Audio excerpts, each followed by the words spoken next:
Hi guys, as you can see from the thumbnail, this is gonna be another hair tutorial video. You would like to see how we transform Jada from this to this? Keep watching.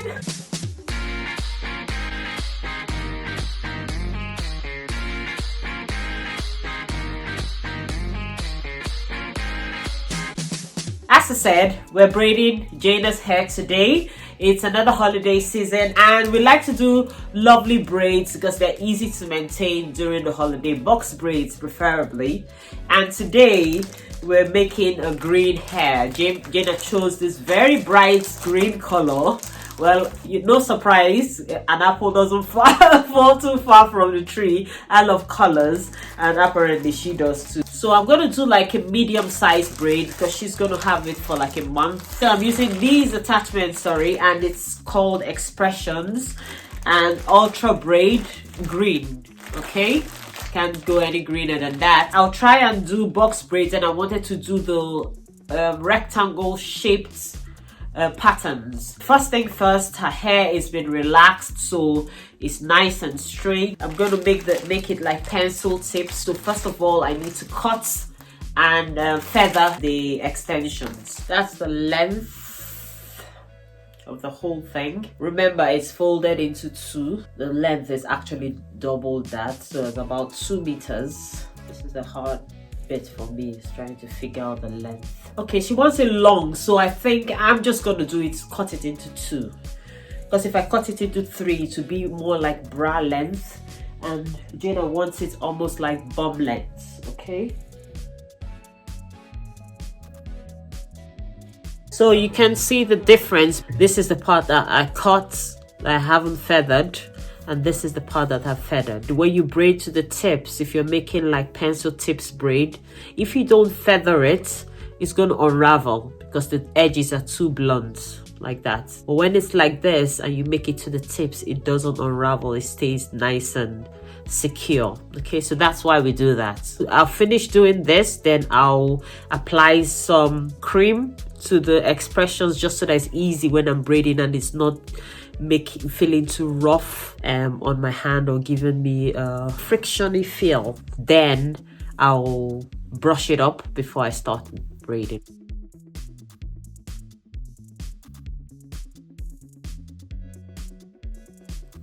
What I'm trying to achieve is rectangles. To do that, we'll get lines along the whole head like that. Then I'll do lines across like that because you have tiny baby hair shooting out everywhere. You might lose your lines and the lines might not be nice and clean. So to fix that, you could use hair gel if you don't mind doing that. That way the hair lies nice and flat. I'm going to section all the hair first before I start braiding.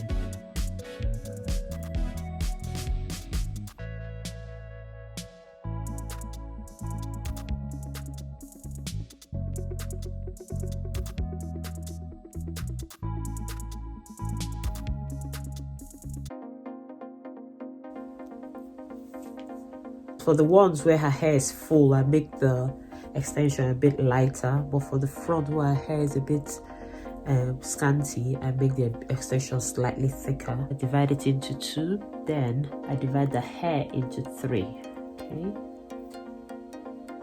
I'll attach it. So there's this one hair that doesn't have an extension. So once I start plaiting, and I've got about 2 to 3 centimeters, then I'll split the one with the extension, okay, and I'll add it to the one that doesn't have the extension. Then I'll just carry on braiding as usual, a normal braid. So you go in, under and over, under and over like that, and then you can speed it up at this point because each hair has its extension. I love the ombre effect that it's getting because, yeah, as I said, at the roots she's got nice dark hair and it's blending in with the extension for about, I think her hair is like 10 to 15 centimeters long. Then we start to get her hair thinning out, and then it becomes just green extension. It's not that bad, it's not too bright. We'll see how it looks in the end, but it's not as scary as I thought it would be. It's actually quite toned down because of her hair color. Right, so see, so long, I'm still going. It's taking me almost 2 minutes for one. And I have to make it all the way to the tip so that it doesn't unravel. Right, so that's it. So I've counted, it's about 50. Okay, take a new braid, comb it through, because this is quite important. You don't want it tangling. Just applying a little bit of hair mousse just to keep the flyaways down, and so we can see the parts clearly. If you want to add hair cream, you can. Get your hair extension, fold it into 2 even lengths. You start the braid,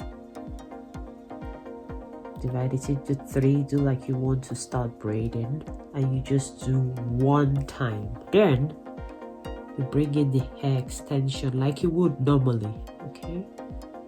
And then you hold it together with the hair, and you just continue on like you would braid the hair usually. Carry on braiding. Okay, so you can see it looks like her hair. I'll take it again to divide the hair into 3. 1, 2, 3. This is just for a beginner, but if you're used to doing this, you don't need to divide it into 3 clearly.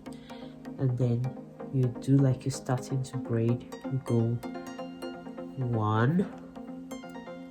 This goes down, and as soon as this hand comes back up for your first braid, you attach, you put the extension in. Okay, you hold it together with that braid, and just carry on as you would normally do. There. I'll zoom in so that you can see, but you can see the difference. The difference between a knotless and knotted braid. So these braids, as you can see, has a knot at the root, but this one doesn't. It just looks like that's just the way her hair is, and you can't see where the attachment or the extension was attached. For this one, you can see it. It's just smooth and even, while for this you can see a knot. So that's the difference in the knotless braid and a braid with a knot. Okay, this is quite fast to start, and most people do this one, but nowadays people tend to do the knotless braid. Basically, for this one, you do 1 step of braid before attaching the extension, while for this one you attach the extension from the get-go. Okay, it's not too much of a difference, so really I don't really mind. I do any one, but yeah, if you want it nice and flat, the knotless one is better, but to be faster, the one with the knot is faster. So I just wanted to show you, but for the rest of the braid I'll just carry on attaching it from the scratch or from the roots, so it's gonna be a knotted braid. We're done with one side. Now on to the next. I like that it's nice and slick. It's flat. Oh, why are you smiling? We finished. Finally, the green hair is done. Gina's tired. I love it. Gina, do you like it? You haven't really seen it, have you? But it looks good, if I say so myself. Yeah, look at how long it is. It is quite long. Well, we need to put the tips in hot water to seal it. Okay, that's the next thing I'll do, but I'll just show you what the rectangles look like.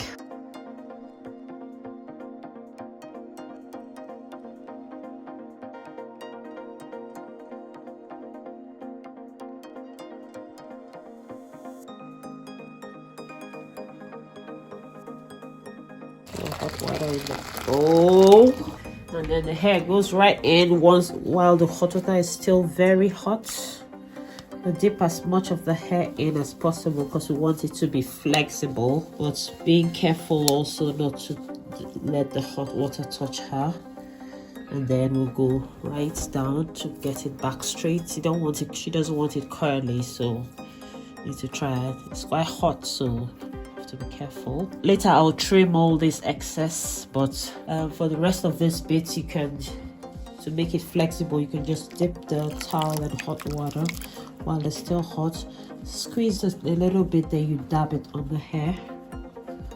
Okay, that helps it to make it not to be sore, her scalp not to be sore, but also makes the hair more flexible. That's it for this video. If you liked it, please like, share, subscribe. Till next time, keep living, loving, and laughing. Bye. Or two, and this is left from the first one, so I actually use a full pack for that hair. It's nice, light, but still long enough. I'm impressed actually. Just one packet of hair for Jada's head. That's amazing.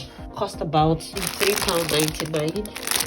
So a pack will be should be fine if you want to achieve that hairstyle. So you're just gonna try and try and try again.